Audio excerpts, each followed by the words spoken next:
ఇంకెన్నాళ్ళు రెంటింట్లో ఉంటాం? సొంత ఇంటి కలను నెరవేర్చుకుందాం. Suman TV biggest property expo October 18th, 19th HSCC Novotel Hyderabad. ఇప్పుడే ఫ్రీ ఎంట్రీ కోసం కాల్ చేయండి.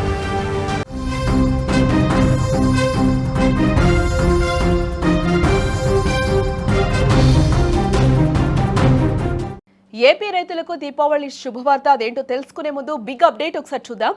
హైదరాబాద్ మొత్తంలో ఉన్న బెస్ట్ ప్రాపర్టీస్ అన్నింటినీ ఒకే వేదికపైకి తీసుకొస్తుంది సుమన్ టీవీ. అక్టోబర్ 18, 19వ తేదీన హెచ్ఎస్సిసి నోవాటెల్లో జరిగే సుమన్ టీవీ ప్రాపర్టీ ఎక్స్పోలో best flats, villas, open plots Deepavali offers and discounts తో అందుబాటులో ఉంటాయి. మీరు విజిట్ చేసి ప్రతి గంటకి ఒక గోల్డ్ కాయిన్ గెలుచుకునే ఛాన్స్ కూడా ఉంటుంది. ఫ్యామిలీతో రండి, మీ డ్రీమ్ ప్రాపర్టీని సొంతం చేసుకోండి. ఇప్పుడు బ్రేకింగ్ న్యూస్ చూద్దాం. ఆంధ్రప్రదేశ్లోని రైతులకు దీపావళి పండుగ శుభవార్త అందనుంది. అన్నదాత సుఖీభవ పథకం 2వ విడత నిధులను దీపావళి పండుగకు విడుదల చేసే అవకాశాలు కూడా ఇక్కడ కనిపిస్తున్నాయని చెప్తూ ఉన్నారు. అన్నదాత సుఖీభవ పథకం కింద ఆంధ్రప్రదేశ్ ప్రభుత్వం అర్హులైన రైతులకు ఏటా 20,000 ఆర్థిక సాయం అందిస్తున్న సంగతి కూడా మనకు తెలిసిందే. అయితే ఈ పథకాన్ని కేంద్ర ప్రభుత్వ పథకమైన పీఎం కిసాన్ యోజనతో కలిసి అమలు చేస్తోంది ఏపీ ప్రభుత్వం.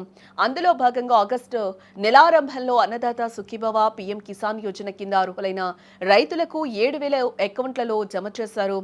పీఎం కిసాన్ యోజన 20వ విడత నిధులు 2,000కు రాష్ట్ర ప్రభుత్వం వాటా 5,000 కలిపి సుమారుగా 47 లక్షల మంది రైతుల బ్యాంకు ఖాతాల్లో 7,000 రూపాయల చొప్పున జమ చేశారు.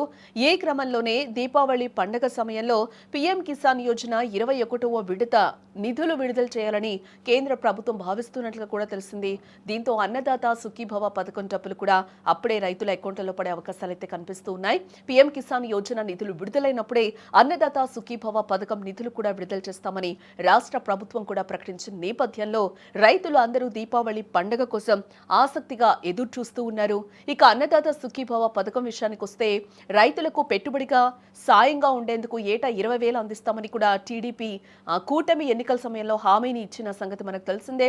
వైఎస్ఆర్ రైతు భరోసా పేరుతో వైసీపీ 13,500 రూపాయలు ఏటా అందివ్వగా ఆ మొత్తాన్ని 20,000కు పెంచుతామని కూడా ఎన్నికల సమయంలో హామీ ఇవ్వడం జరిగింది. ఇక ఇచ్చిన మాట మేరకు ఆగస్టు నెలలో అన్నదాత సుఖీభవ పథకం తొలి విడత నిధులను జమ చేశారు. ఈకేవైసీ, ఎన్పీసీఐ మ్యాపింగ్ చేసుకుని రైతులకు ఆ ప్రక్రియలు పూర్తి చేసిన వెంటనే 7,000 రూపాయలు బ్యాంక్ అకౌంట్లలో జమ చేశారు. తాజాగా ఇప్పుడు 2వ విడతలో మరో 7,000 రూపాయలు అందించేందుకు ఏర్పాట్లయితే జరుగుతున్నాయి.